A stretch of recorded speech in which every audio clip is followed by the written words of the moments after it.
Selamat pagi semuanya. Pagi.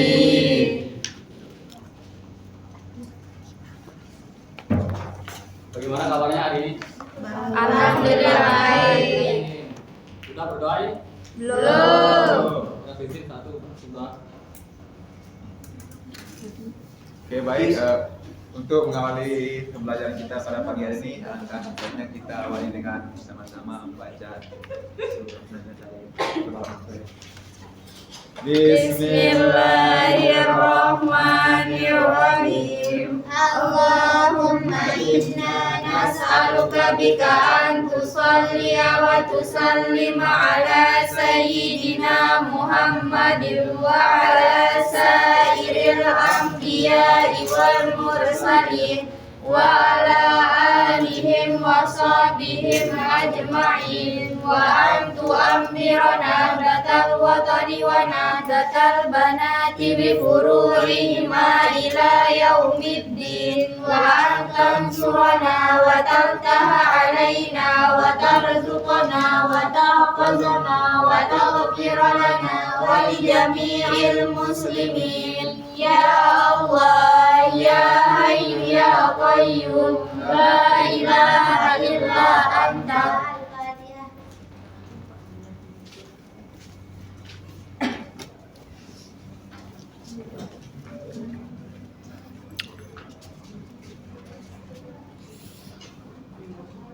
Baik, untuk pembahasan kita untuk hari ini yaitu masih berlima, yaitu tentang konsumsi dan investasi.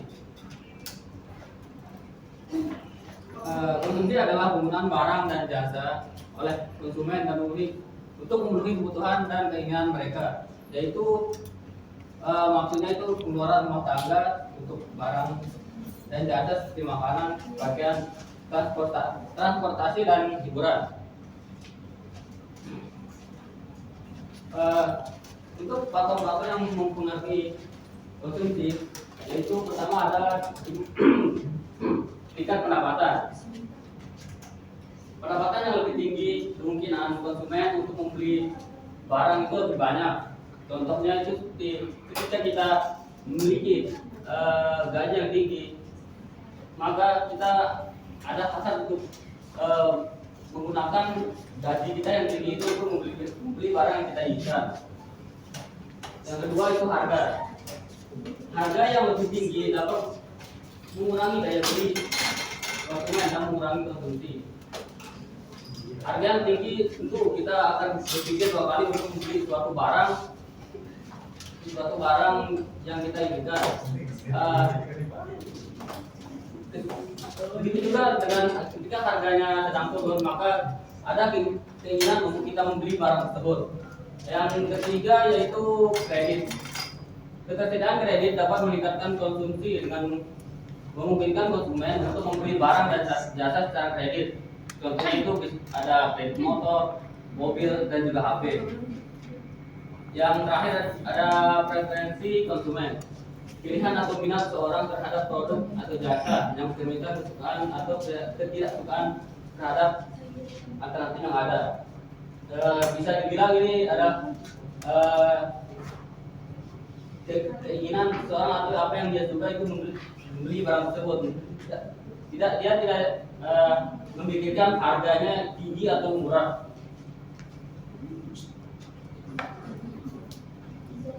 Baik, kita lanjut ke fungsi konsumsi. Fungsi konsumsi menunjukkan hubungan antara tingkat konsumsi dan tingkat pendapatan. Cara mencari fungsi konsumsi yaitu dengan rumus C sama dengan A tambah B. C-nya itu tentu konsumsi dan A-nya itu konsumsi otonom. Konsumsi otonom saya bilang besarnya konsumsi yang dilakukan oleh rumah tangga ketika pendapatan mereka itu nol. Misalnya jika ada itu 10 juta, maka pada saat pendapatannya nol, konsumsi tetap sebesar 10 juta. Hal ini menunjukkan bahwa adanya kebutuhan minimum yang harus dipenuhi jika tidak ada pendapatan yang diperoleh.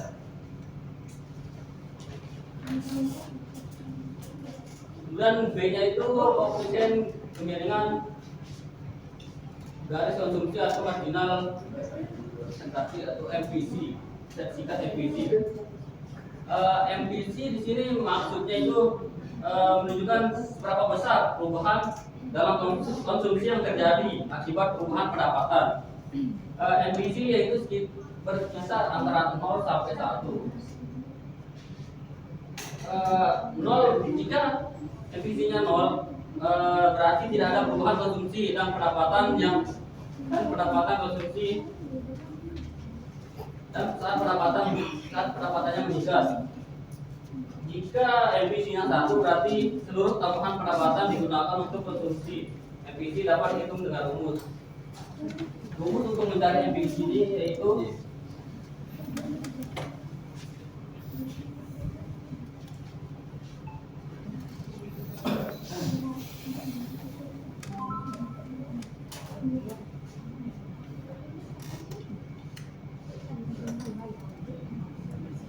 rumusnya yaitu MPC sama dengan delta C dibagi dengan delta Y.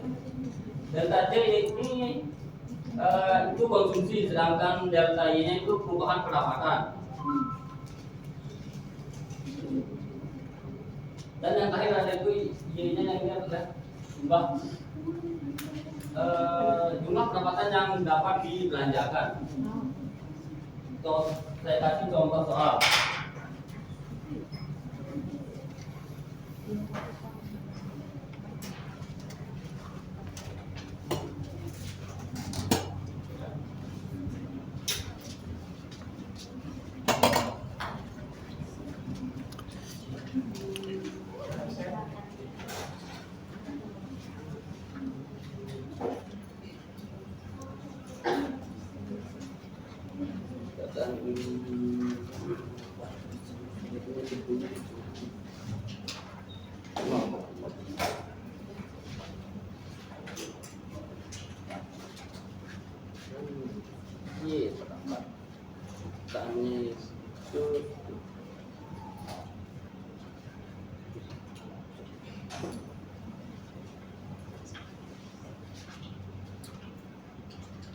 Yang pertama kita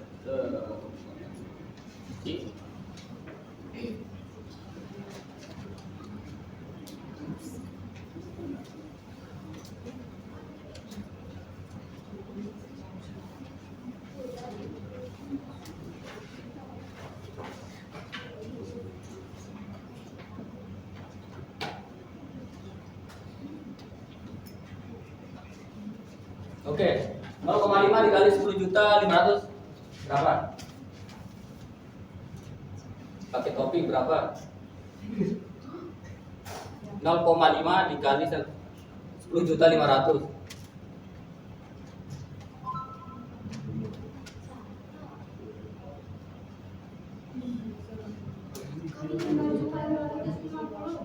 Berapa? Ke bawahin dulu. Berapa tadi? 5 juta?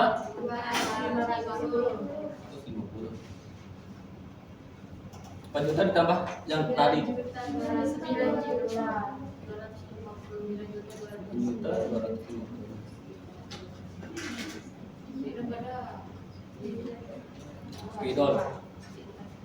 Spidol. Jadi tingkat ini jadi tingkat konsumsi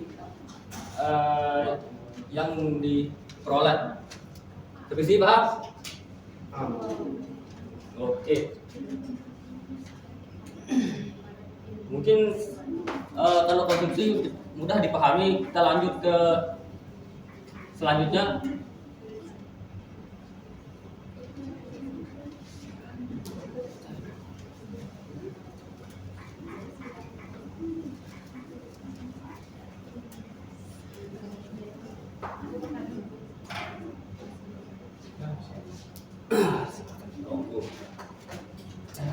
Biasanya itu investasi. Investasi adalah pengeluaran untuk aset yang diharapkan untuk menghasilkan keuntungan di masa depan. Investasi dapat diklasifikasikan menjadi investasi tetap dan investasi persediaan. Jenis investasi itu yang pertama itu ada investasi saham. Investasi saham investasi dalam saham memberikan kepemilikan sebagian dari perusahaan. Kita dapat memperoleh keuntungan melalui dividen dan pertumbuhan nilai. Saham ini bisa investasi saham bisa kita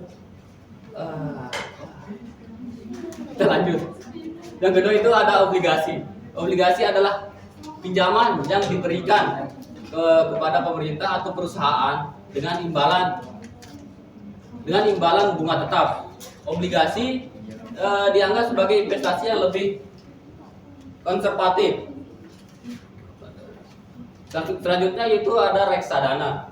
Reksadana mengumpulkan dana dari banyak investor untuk membeli berbagai aset seperti saham atau obligasi yang dikelola oleh profesional. Selanjutnya properti. Investasi dalam properti bisa berupa rumah, apartemen, atau bahkan tanah. Kita bisa memperoleh keuntungan melalui sewa atau peningkatan nilai properti.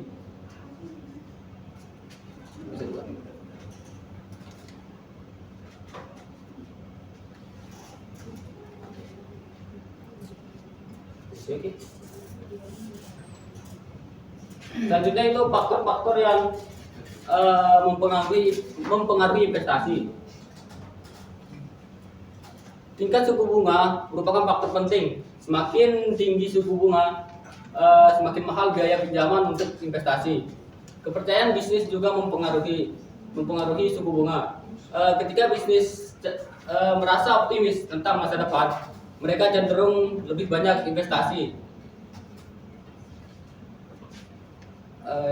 Yang pertama, faktor tingkat suku bunga itu berdampak pada suku bunga yang lebih tinggi untuk mengurangi investasi. Semakin tinggi suku bunga, maka investasi yang ada di perusahaan tersebut akan menurun. Selanjutnya itu ada tingkat inflasi. Inflasi yang tinggi dapat mengurangi nilai pengembalian investasi. Selanjutnya ada kepercayaan bisnis. Kepercayaan bisnis yang kuat mendorong investasi menjadi lebih banyak di suatu perusahaan. Jika labanya tinggi, maka perusahaan akan mendapatkan banyak investasi dari luar. Yang terakhir itu teknologi. Teknologi baru dapat mendorong investasi. Lanjut.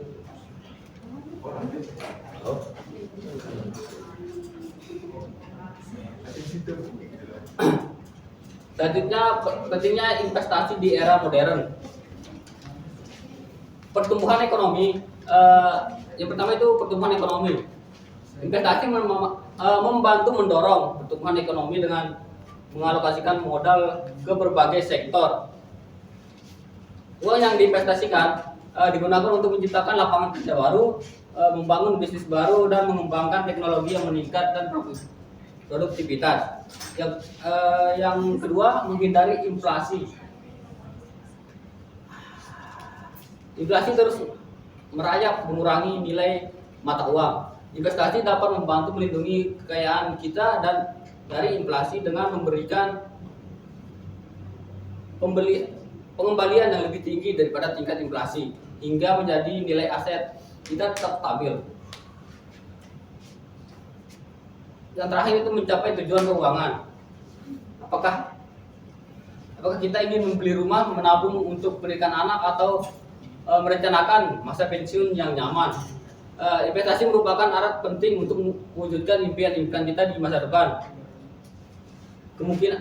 Memungkinkan kita untuk mencapai dengan lebih cepat dan efektif.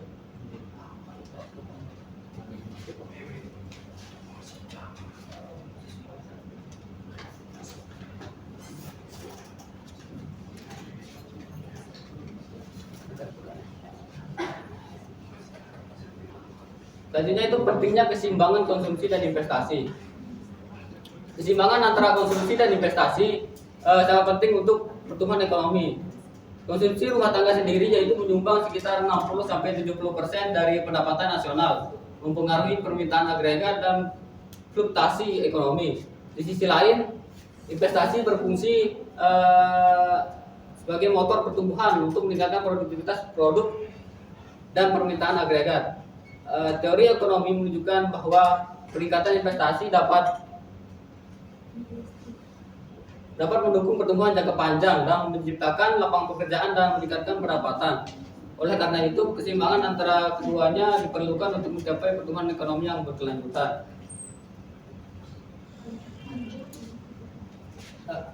Sampai di sini ada yang ditanyakan? Ya.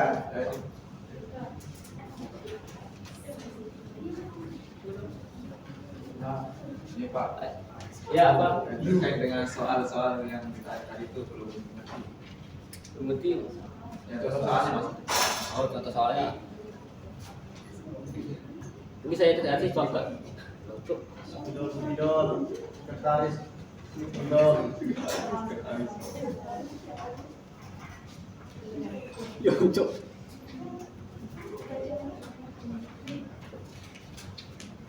Idol.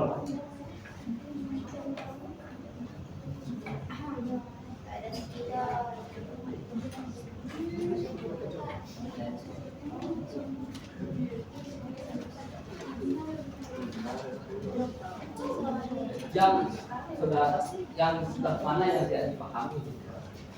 Itu yang delta. Yang delta. Oh.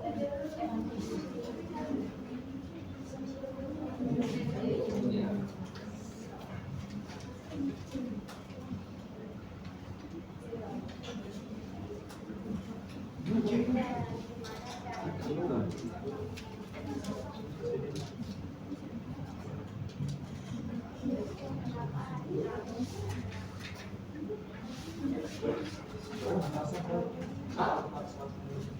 Soal yang mana? Yang tadi dijelaskan. Saya kasih contoh soal lainnya. Ya, boleh.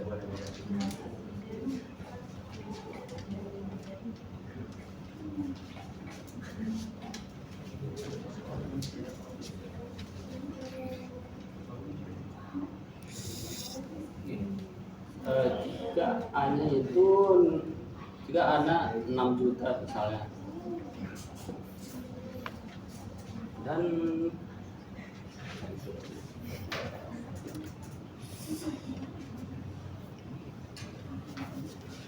jika MPC-nya itu sekitar 0,6.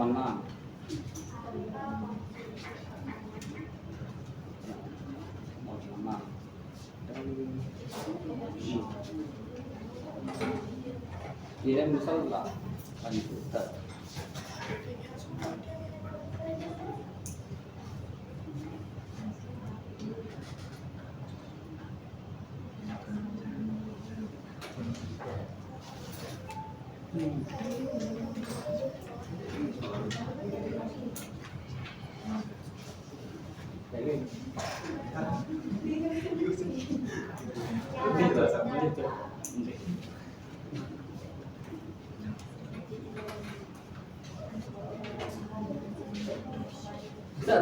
Bisa maju sendiri dikerjakan ini, nanti saya jelaskan, siapa tahu mungkin bisa paham.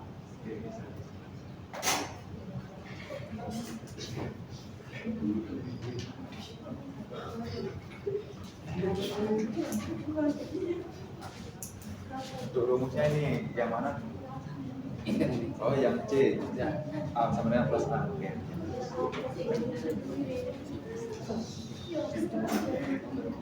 C sama dengan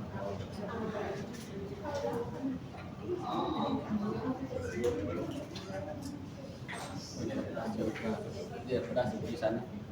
plus B-nya itu berarti ini 0,6. Ya, 6,6.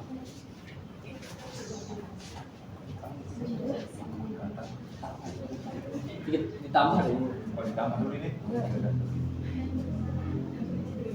Mana spidolnya ini, Pak? Bagaimana ini ya? Bentar.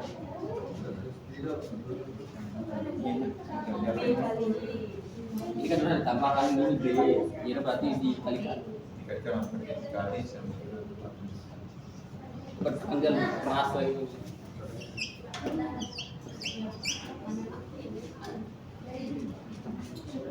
ini sama dengan Berarti yang pemberian itu dijumlahkan. Ya, dikalikan dulu. Coba teman-teman bantuin dikaliin 0,6 dikali 8 juta. Hah? Ya, berapa?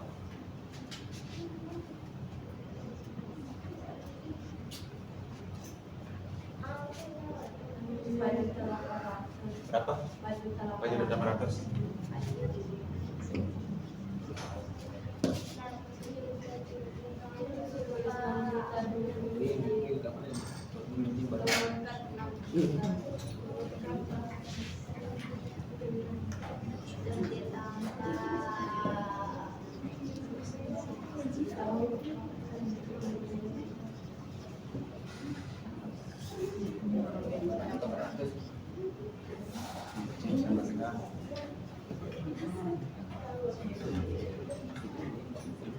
Sama dengan 14.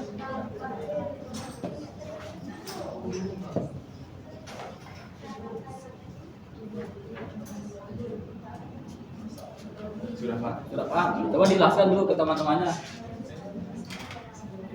Oke, jadi teman-teman di sini kan ada C sama dengan konsumsi yang dimana A-nya di sini konsumsi autonom sebesar 6 juta.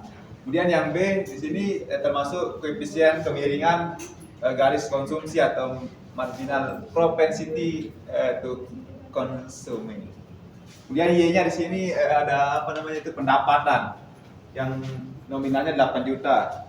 Nah, kemudian kita masukkan nominal-nominal yang telah ditentukan sama rumusnya nih. Kemudian C sama dengan 6 juta yaitu konsumsinya plus 0,6 yaitu B koefisien konsumsi autonom, kemudian dikali dengan Y pendapatan sehingga menghasilkan 14.400.000 rupiah. 15 jutanya itu apa? Berarti ini tingkat konsumsinya itu sebesar 14.400.000 rupiah. Ya, betul. Bagaimana sampai sini?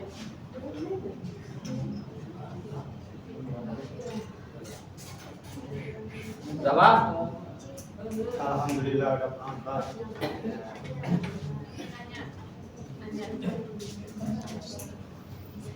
Ada yang belum jelas? Ada konsumsi autonom atau ketika pendapatan nol. Maksudnya ketika Oh, ya. pendapatan nol pada saat seperti apa?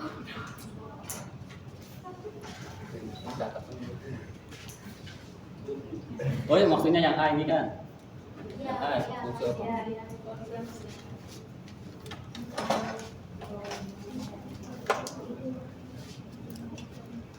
Konsumsi otonom yaitu Sungit. misalnya jika pendapatannya itu misalkan pendapatannya ini 6 juta. Jika pendapatannya ini 6 juta dalam bulan inilah. Pendapatannya itu 6 juta.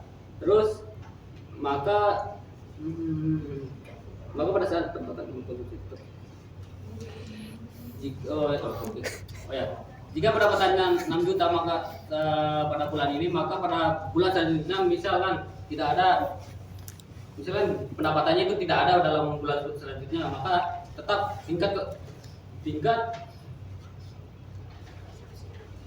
konsumsinya itu tetap dihitung 6 juta itu walaupun pendapatannya 0.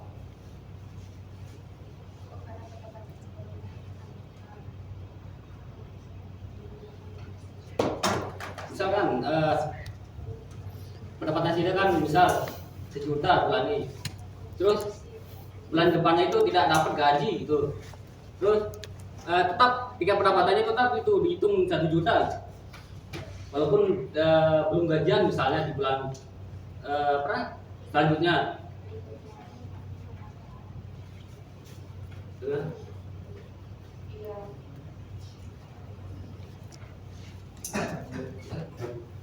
Udah paham sampai di sini? Sudah. Tinggal berapa menit waktu kita? Habis. Oh, habis. Ya. Mungkin itu saja yang bisa saya sampaikan untuk hari ini. Mungkin doa tuh belum keluar. Oke, untuk nanti pada pagi ini kita berdoa. Bismillahirrahmanirrahim. Rabbana atina fid dunya hasanatan wa fil akhirati hasanatan wa qina adzabannar. Bika rabbil izzati amma yasifun wa salamun alal mursalin walhamdulillahi rabbil alamin.